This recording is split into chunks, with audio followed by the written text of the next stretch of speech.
listening to the Why Boarding School podcast, broadcasting around the world. Join us as we promote independent boarding schools throughout the United States and Canada with our invited guests. Now, here's your host, Dr. Jeffrey Quebec. Welcome to the Why Boarding School podcast. I'm Jeff Quebec, and today I'm joined by the Director of Enrollment Management at Kimball Union Academy in Meriden, New Hampshire, Josh Labove. Welcome, Josh. It's great to have you here today. Hey, Jeff. Thanks for having me. Awesome. So, Josh, as one of the oldest boarding schools in the United States, dating back to 1813, Kimball Union Academy certainly has a very rich history and tradition. Perhaps you can start off by giving our audience a brief overview of the number of students at Kimball Union, the grades you offer, where they come from, et cetera. Yeah, it's true. And thank you so much for having me. It's true. KUA has deep history and tradition, though we say all the time we are unbound by tradition. You come to our campus, our 1,300 acres in Meriden, New Hampshire, and find students and faculty making new traditions all the time. But some of the nuts and bolts for you, we're about 340 students every year with a robust post-grad program, so 9 through 12, with a few students who will join us for that postgraduate gap year. We're an AP school, so we offer 20 plus AP courses for students, typically onward from 10th grade. 18 plus varsity sports, and I'm sure we'll have plenty of time to talk about some of our distinguished history in some of those programs. 13 miles from our famous neighbor, Dartmouth College, and there's a lot of uniqueness that makes possible, both in terms of a uncommonly diverse day student population.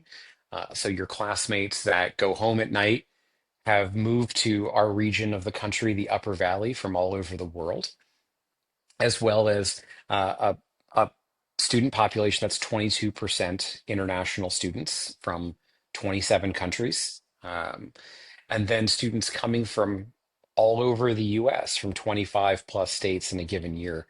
So KUA it's a special place. I think you find very quickly that it is one that certainly celebrates our history, being the 15th oldest boarding school in the country, and is very much forward thinking and looking forward to what students need to meet the moment that we're in. So, Josh, that's great. You mentioned the AP classes. So what is the academic curriculum like at Kimball Union Academy? Yeah, so first of all, I think for us, it starts with a unique approach to teaching and learning, which we call KUA design. And for us, that means really thinking about how the teenage brain works. And we think if you understand how the teenage brain works and you understand the science of wellness, the science of individuality, the science of relationships, and the science of knowledge, then whatever you're teaching and however you're teaching it, you're going to be supporting kids to build lifelong skills, to be curious, to be thoughtful, to be engaged learners. And so for us, whether you're taking a class at the college preparatory level, the honors level, or the AP level, you're getting it imbued with this deep sense of how the teenage brain works that makes class fun, makes it interactive, and makes it just a little bit more sticky than you might otherwise expect. Nice. So does Kimball Union offer, say, academic support for those students who may need it? Robust academic support. It's really a cornerstone of our offerings. And so if you head to our website and you look at schools' websites as you're going through the search process, you'll see that we have what's called the Gosselin Center for Teaching and Learning. And that distinction is really useful here. The Gosselin Center is our thought leadership center on campus, not just for academic support for students, but for professional development and teaching support for faculty. They are the thought leaders who are designing and iterating our unique approach to learning, KUA design. They're bringing it to our coaches, they're bringing it to our teachers, and then they're providing that academic support to our students as well. So it's a really exciting kind of feedback loop. Our professionally staffed Gosselin Center sees how these strategies work with the students that they serve. They're able to reflect that back to their colleagues and faculty and offer best in class strategies for all students through the professional development that they offer faculty. As a learning center, the cornerstone of what we do is one-on-one support. Some schools it's group work, some schools it's 2 or 3 on 1. For us, we feel like the best way to manage and to support executive function challenges or time management struggles is one-on-one. And and for us, that means 1, 2, 3 hours a week with a dedicated advisor in the learning center who's working with you on whatever you need at that moment. And corresponding home and with your teachers and with your advisor at the end of every learning center meeting, not to babysit a child, but to responsibilize them and to give them the tools that they need to start navigating campus more independently.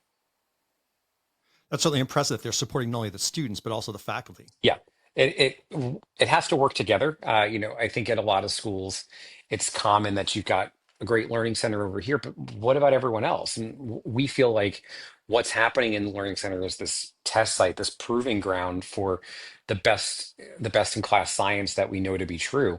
Let's make sure that all of our faculty have access to that, and as a result, and by extension, they're bringing that to every student. Nice. Josh, can you tell me a little bit about the visual and performing arts offerings at KUA, or perhaps any maybe special signature programs that are offered at KUA?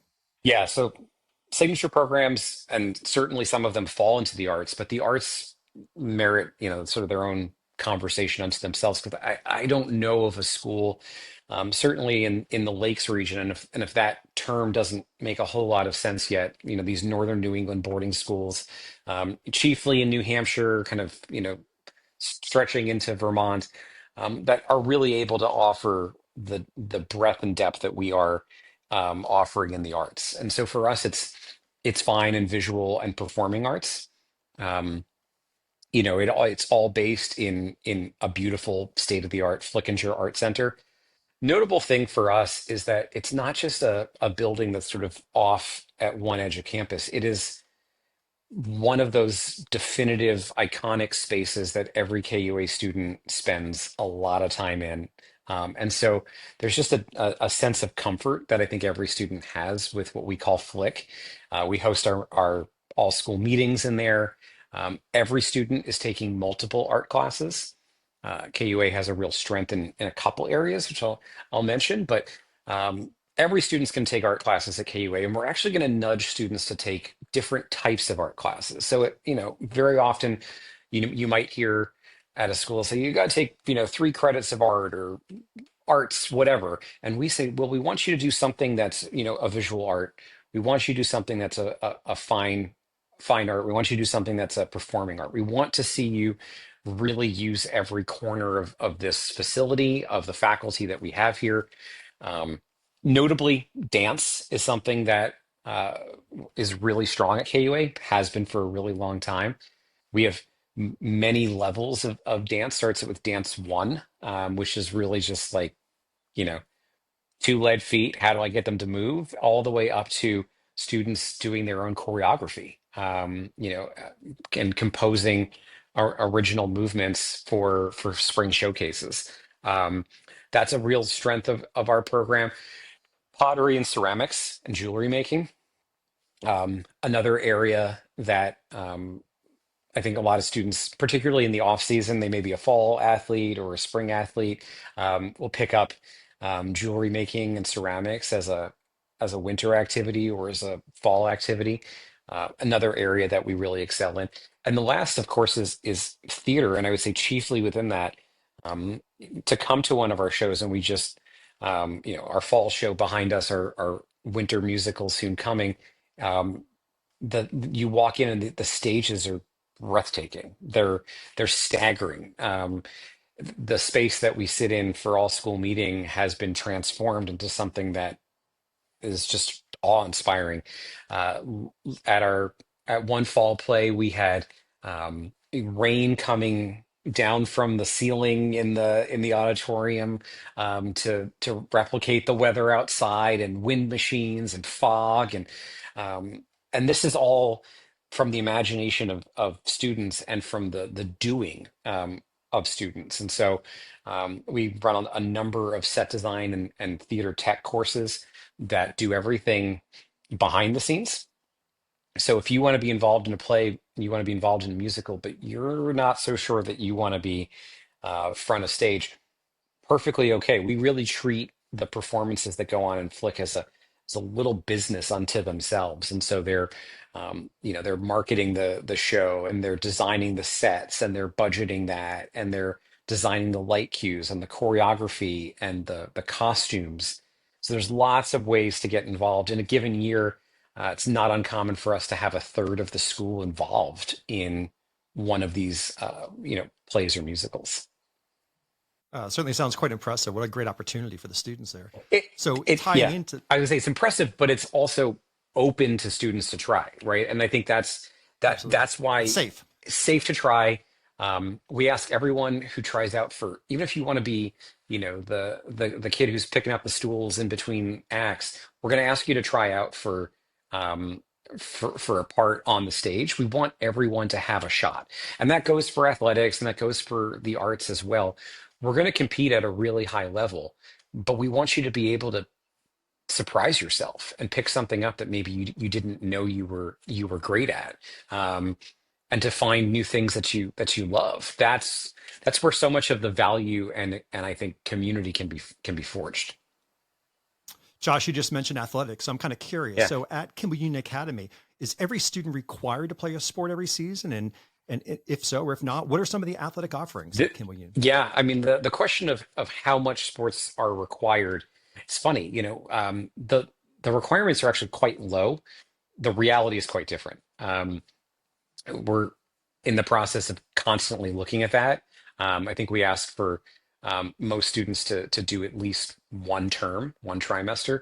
The reality is quite the contrary. Students are playing most every season if they can, um, because I think it's a love language at KUA. It's a way that we share our school pride. It's a way that we support each other. It's a way that we really build that sense of community. Of course, there are some storied programs, which we can talk about for sure. Things like boys hockey have a deep tradition of success, and we've been on a little bit of a lucky run in soccer and lacrosse and some other teams as well. But every team, whether it's a boys hockey or it's basketball or field hockey, have multiple levels of play, so that you're able to cheer on your friends if they're ready to play at that very highest level, and you're able to get out there and play at the level that's appropriate for you. We want everyone to feel the joy that comes with competitive interscholastic athletics, whether or not you're ready for the reality, which is KUA competes at and is able to field some of the best athletic teams in New England. Yeah, very nice. So Josh, let's take a quick break here. Then we come back. Let's talk more about what it's like being a Wildcat at Kimball Union Academy. Do you have any questions or guests that you'd like to see on an upcoming Why Boarding School podcast? You can contact us directly through our website at whyboardingschool.com. Now, back to our show. Welcome back to the Why Boarding School podcast. I'm Jeff Quebec, and I'm joined by the Director of Enrollment Management at Kimball Union Academy, Josh Labove. And Josh, we just spoke a little bit about the athletic program. Now I'm kind of curious, what's a typical school day like for a student at Kimball Union Academy? Yeah, so for us, we're half day Wednesdays, we're half day Saturdays. So I'll start there. Um, and typically for us, the school day begins at 8:30.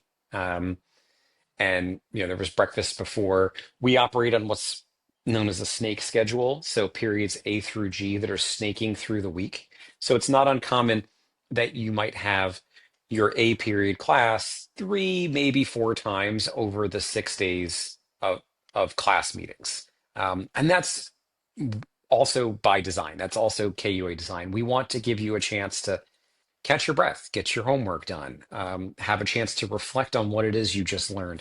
Classes are an hour. Um, and so you'll have an academic day in the morning, and then you'll run into activities and athletics in the afternoon. Pretty common there. Um, The day is shortened in the winter, so our school day ends about an hour earlier in the winter to make way for just more time to get out on the snow, the winter sports in particular, and some more travel for our teams.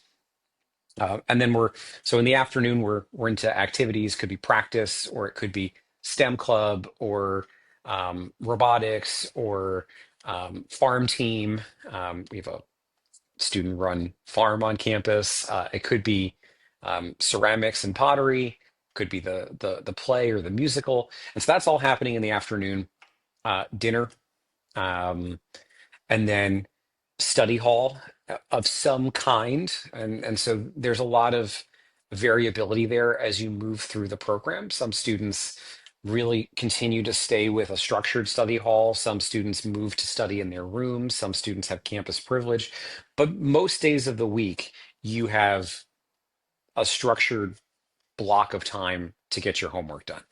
Our hope, our expectation, our plan is that between that and free time that you had during the day, you're going to get what you need to get done. So you're not staying up late, you're not doing all-nighters. Again, science of wellness. We think it's really important that you get some sleep. We also want you to be a full citizen of everything that's happening later in the day, whether that's getting out there and competing for KUA yourself or cheering on your classmates.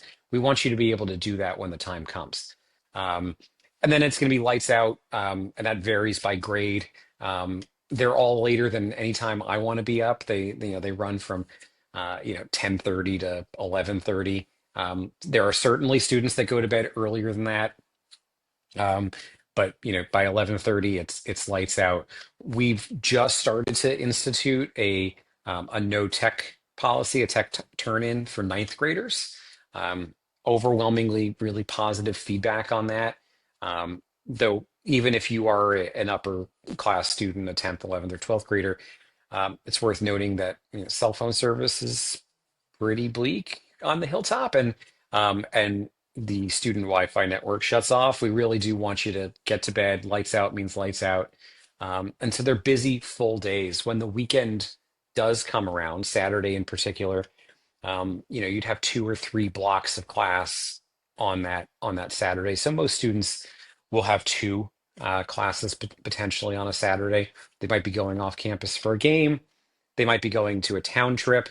Like I said, we're just down the street from Dartmouth, and so they're taking part in activities that are going on there, shopping, laundry, and Sunday is usually, the anchor of that is usually brunch, and then again more trips to town, some on-campus activities, a mix of both.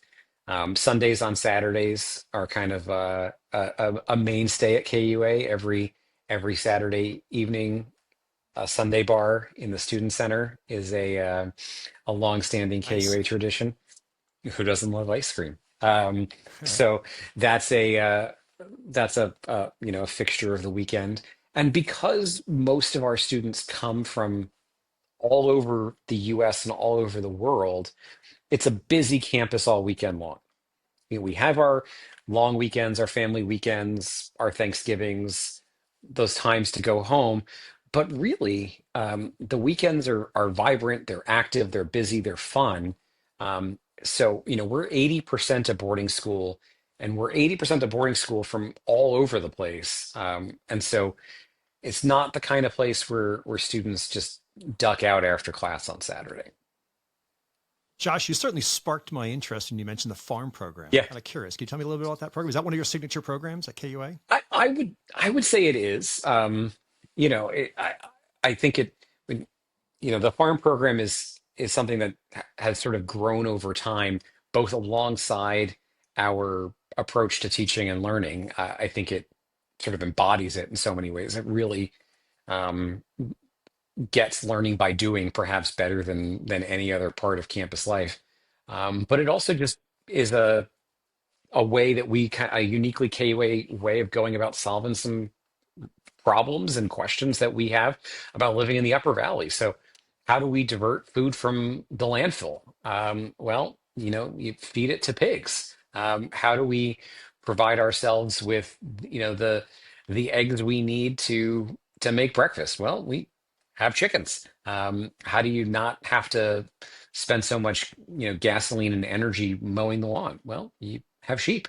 So, um, So it sounds like there's sort of a sustainability component of it too. absolutely. And so, um, most of our 10th graders will take a sustainability course. And then the farm team is tasked with really running the farm. There's another piece to this too, which is producing all of the unique outputs that come from it. So students have made, designed, marketed, and distributed, KUA lip balm made with honey from our bees. They've maple syrup is always a favorite. And as we get into the winter, they'll boil maple syrup in our sugar shack. Our timber framing class designs the barn spaces that our farm works in, and then our farm team gets to work utilizing those spaces to support sustainable entrepreneurship, and a number of research projects that are going on at any given moment. But it's a real student-led, student-run farm program. What an awesome opportunity for the students. Yeah, it's very cool. And at the very least, it's also just, an opportunity. Again, let's lower the barrier to entry for a lot of students. They're city cats. Most kids are not growing up with 7 pigs in their backyard, and to be able to walk outside the library and see that, to be in the dining hall and see, well, I should scrape my vegetarian food scraps into this bin, because then I'm going to divert it from the landfill, because then I'm going to give it to the pigs who eventually who will graduate and become bacon at KUA. Gives me a sense of where it all comes from. It gives me a sense of what living here means. I think it's really easy to go to a boarding school and it just sort of feel like an island in whatever place you're in. We're not in the Upper Valley by accident. We love being in our part of the world. And the farm is this exciting way. At whatever point you come to engage with it, whether it's, weekly farm tasks, or you just really enjoy the fresh eggs and the delicious maple syrup. I think every student leaves KUA with a deeper sense of what our part of the world makes possible. That's great. So, Josh, you brought up meals in the dining hall. So, are the meals they serve sit down, buffet? Are they required? Maybe you can tell us a little about how that works at Kimball Yeah. Union Academy. So it is predominantly buffet. Um, so we have so we'll typically have a couple different hot entrees at every meal. Usually, 2 animal proteins, a vegetarian protein for every meal. The fun thing that I've discovered at KUA, when you pass through the hotline, especially, and you look at the food on offer, is it's quite healthy. And remember kind of looking at my wife and going, I wonder if kids are going to eat this. And of course they do, and they scarf it down, because at a school where 80+% of the students are playing interscholastic sports, they want that garlic spinach and the bok choy and the veggie burger. And no, I'm going to pass on the fries, though they are really good. And so, really trying to find, lean animal proteins, soy, seitan and tofu, things that you want to eat that are going to be fuel for the endeavors you're taking part in later in the day. So there's always just an eclectic and solid, good menu of hot food available.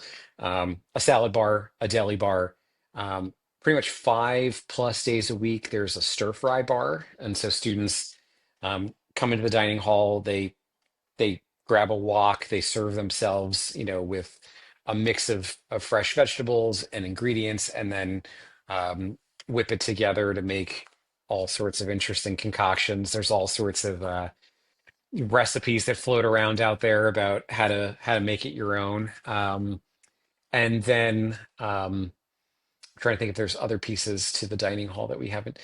Cereal, of course. And a highlight for a lot of folks is the local chocolate milk, always on offer.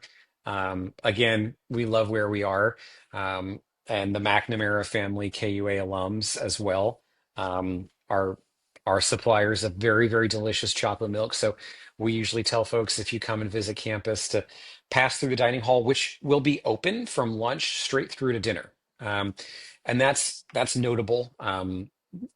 we hope that you sit down and you have a lunch and you take some time to decompress, but we get that some days are busy and some days are just having fun and you forget about it. And so, no, the hot food won't be out there straight through, but we're always going to have soup. We're always going to have salad. We're always going to have bagels and cereal and deli bar straight through from lunchtime all the way through until dinner is served. So, in addition to the food being produced through the farm program and on campus, you're also outsourcing it to local farmers and That's right. Yep. local vendors. Yep. Oh, that's very nice. Yeah. Great. So, Josh, can you tell us about dorm life? What's dorm life like at KUA? Yeah, I mean, I think the first thing you'll notice when you drive onto campus is that you've driven into a small New England village. Our address is Main Street, and most of the front doors you see along Main Street are faculty residences. What you don't see on Main Street behind that are all of the many of the dorms that are sort of in this kind of sandwich model between two faculty residences, really creating this homey vibe. Typically, two students to a room. We really do want you to have a roommate. There'll be some occasions when there are singles available, and there'll be a couple occasions when there's triples. But really, the bulk of our students are living with one other roommate. Um, and most of our dorms are quite small. Our largest dorm holds about 32, 33 students, which is still relatively small comparatively. We want you to know everybody in your dorm and particularly the faculty that are there. And we want you to feel like it's home. And so when you have dorm meetings in your faculty house head's apartment, we want you to feel like it's a place that is comfortable to you, not a sterile house lounge. We want it to have the feeling of a place that you could really call home. Um, and we have a proctor program, so students, um, run for and are selected to really run the dorm and to work in concert with the faculty staff in that dorm to create a curriculum. And every week there are dorm meetings, and what are we talking about, and what are the issues that we're hearing that we need to address as a community, and how can we put our unique spin on it to our particular point on the hilltop. We have a good number of dorms because they're relatively small, 265 students boarding across, I want to say 23 different dorm spaces. So a lot of opportunity for each of those dorms to develop a different character and flavor, and for them to kind of take on the unique character of the residents that are there. Nice. Any rivalries among the dorms? Any competitions? Yeah, probably. I mean, we have something called Tower Cup, which is like an intra-house competition. And every Okay. year it kind of remakes itself a little bit. So, but yeah, there's always a little bit. We have a dorm at the top of the hill that has 30 plus students in it, and we have one dorm at nearly the bottom of the hill with five students in it. And invariably, I think they have a little bit of a rivalry, maybe not a fair one, but there are just some of those that are kind of naturally built. We have two new dorms in the center of campus, one for boys and one for girls. I don't know if they have a rivalry or I think maybe more of a kinship, though the girls are much tidier in their lounge and kitchen than the boys. So that might be a rivalry forming. It's too soon to tell. How about, is there an advisor system at KUA? There is. And so there's two pieces to it. So first of all ninth graders have a class level, a grade level advisor. So we have a specific team of folks that work with advising students in the ninth grade. Ninth graders just need a different kind of support than students later on. And we really want our ninth grade program, what we call 9 by Design, to be as thoughtful and as intentional as we possibly can. So we start with a program specifically for ninth graders. They meet once a week as ninth grade advisors to make sure that they're calibrated and giving um, those students all the attention that they need. And then moving forward, typically 6 students to a faculty member. You're going to see them several times a week. You'll see them for all school meeting. You'll see them typically for a meal or an event during the week. And so lots of opportunities for check-ins and conversations over the course of an academic term. Um, and they're just another point of contact, somebody who you feel comfortable with, someone who you feel like has got your back, who can translate questions that you might have on campus. And so the team can be pretty large for a student, right? I mean, they can be working with someone in our learning center and have an advisor there, a coach, a house head, an advisor, a teacher, and a college advisor. And so there's a whole team of people working with and supporting each student. Would you say there's a typical Kimball Union Academy student? I mean, I generally say if you've met one KUA student, you've met one KUA student. So not Okay. really, not really. I mean, I think that they are incredibly comfortable with adults.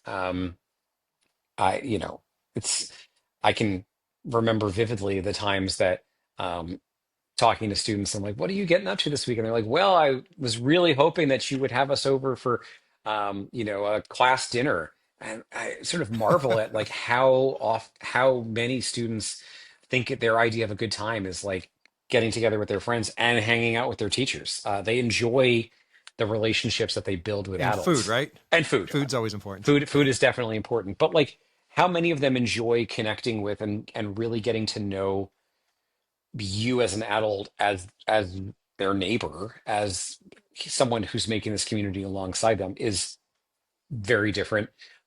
I think it's certainly true that KUA students um, love the athletic opportunities that come at a place like Kimball Union, and and so I would say they tend to be ready to try. But I would say what we look for more than anything is someone who's open to the afternoon, right? So the school day is the school day, and we think it's a great one, and there's a lot of great ones out there. But the afternoon is where you're gonna decide you want to go do ceramics, which gives way to rec golf, which gives way to snowboarding or free skiing. And we're looking for the kid who is ready for all of that, who wants to bring all those things together and meet their free skiing coach, who's their STEM teacher, who's also their house head in all these different ways, and sees the benefits in that. Um, they come from all over, and so they bring, I think, very distinct and different perspectives. And so no, I don't know if there's a typical KUA student. I think it's useful as you visit schools to look around and see where could I fit in? Does this place have that thing that I could hook into and be excited about? I think there's a lot of them at KUA. And so there's a lot of ways to get really excited about seeing yourself at a place like KUA. Sort of feels like the platonic ideal of a boarding school in so many ways. Safe, friendly, um, challenging when you want it to be, supportive when you need it to be.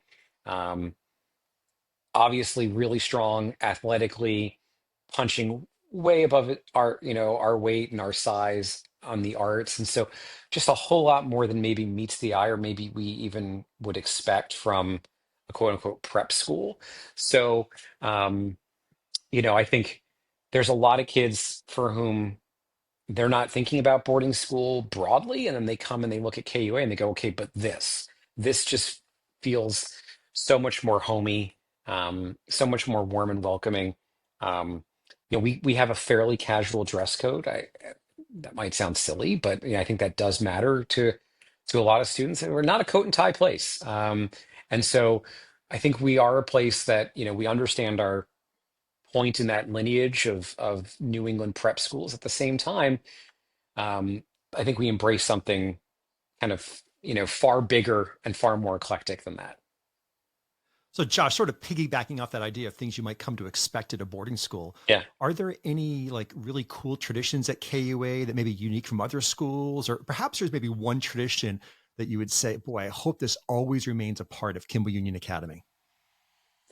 I mean, I think I would start with our mission, right? So our mission is to create a deep sense of belonging for every member of our community.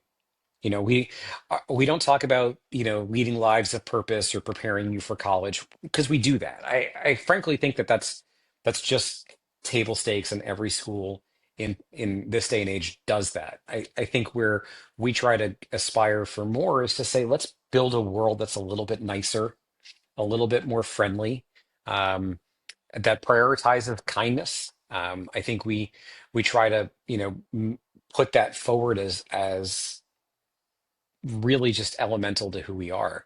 And so, is it a tradition? Is it built into one thing? Not necessarily, but I would say to walk into the dining hall at KUA and to see that tables shift all the time, and new kids are sitting with new kids all the time, and I love that. I love that when you go to the play or the musical, it's a packed house, and it doesn't matter that there's a game tomorrow night. The entire team is there to support you. Um, and I love that. I love that there are so many ways to be excellent and to be a leader at KUA, and that um, everyone gets behind you to meet you in your moment. It certainly sounds like a high level of school spirit. Yeah, it is, but it's a very, I think it's an individual spirit more than any. I mean, like we love KUA, but I think we love KUA for what it makes possible at the individual level. So it isn't just like we love KUA because we love beating X. We love KUA because of the friendship it made possible for me with you. And that feels really magical to me. Yeah, like we love, you know, wearing, our blackout games and wearing our orange and black and supporting our teams and showing up for each other. But I think at like a real true meta level, it's like what we're spirited about is like building a community where everyone feels like this is for them. So, Josh, before I bring up sort of Kimball Union admissions, maybe the process a little bit, is there anything about Kimball Union Academy that we didn't discuss today that you'd like to mention? Sure. I guess I there's like always 100 things, right? And I will, after this podcast is over, remember 50 more that I didn't talk about. I think because these places cannot ever be bounded, and so I would like least of all in one quick conversation. So I would say to anybody listening, if you're even remotely curious about a place, you should visit. You should see it for yourself, because we can only begin to scratch the surface of these places are living, breathing organisms. One thing I would say at KUA that we haven't talked about that is super unique is our scholars programs. So we have Okay. um, art scholars, STEM scholars, and global scholars, and those are 2-year programs.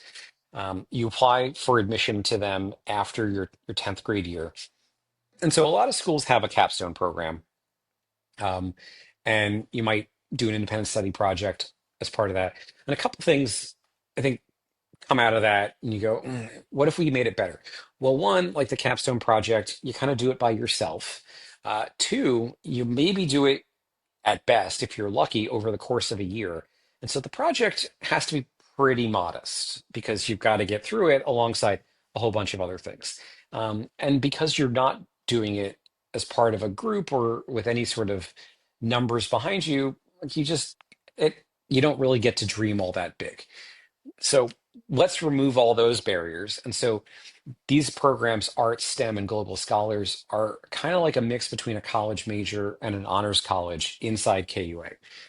A student who's really interested in the arts or STEM or global affairs decides that they're going to give their electives over in the next 2 years to those areas. They're going to take some activities during the school day. So they're going to take some elective courses in these areas. They're going to choose from a menu of extracurricular activities and lectures and events that are happening on campus and off. They're going to engage in activities alongside their cohort and peers who are also in these scholars programs. Invariably, all these programs end up having deep Dartmouth connections. So, our global scholars have gone to the Rockefeller Center and the Dickey Center at Dartmouth. The STEM scholars have gone for tours at the Thayer School of Engineering. Um, and so it's just, and of course, the arts is often at the Hopkins Center for the Arts. And so really intentionally bringing those Dartmouth experiences that most KOA students are going to get organically anyway, but really making them part of a menu of things that kids will take part in. And And then that's due to the close proximity of Dartmouth to Student, Kimball Union Academy and also the relationship you guys have? exactly. And so Okay. our teachers have built those organically, those connections. We have a number of Dartmouth faculty who are parents, and just deep connections forged over many, many years. And so the two institutions really grew up together. And so our scholars are often on the Dartmouth campus and just kind of developing more of their curiosities through what's possible in Hanover, and then bringing that back to campus, and then bringing that back to the betterment of everyone. And so they're still doing those independent study projects. They're still doing those capstones, but they're starting to think about them over a 2-year span. And they're starting to think about them in conversation with other people.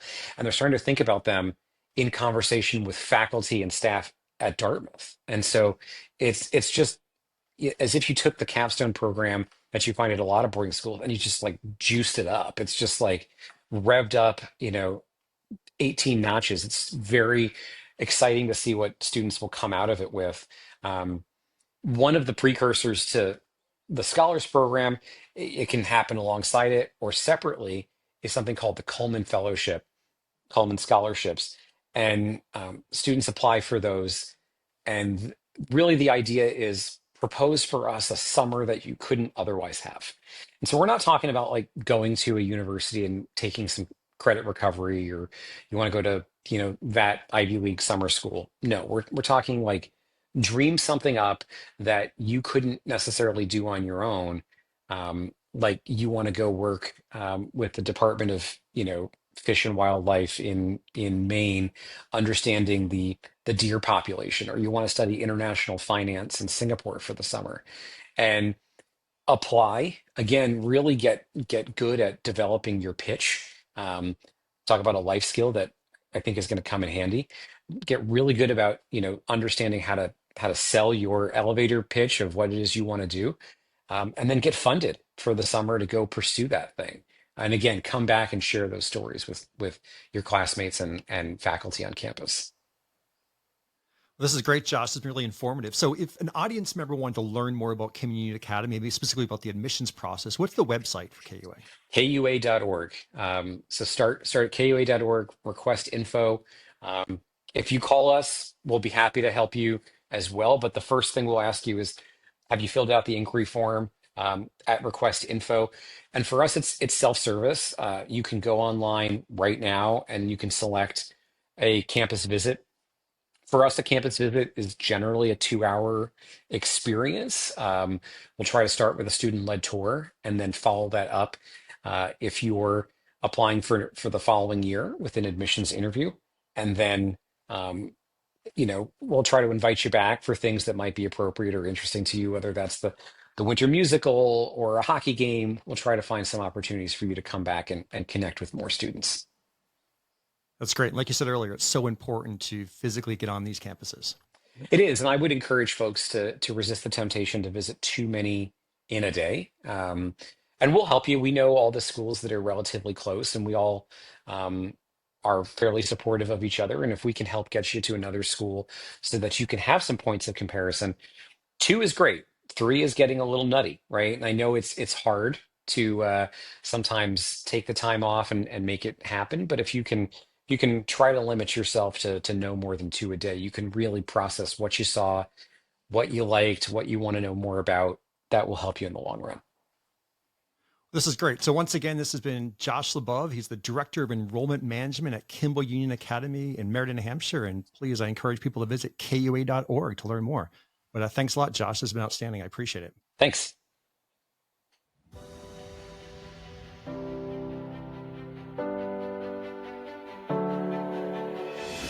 Thank you for listening to the Why Boarding School podcast. We look forward to you joining us for our next episode. Please remember to subscribe to the Why Boarding School podcast and help us spread the word. Until next time.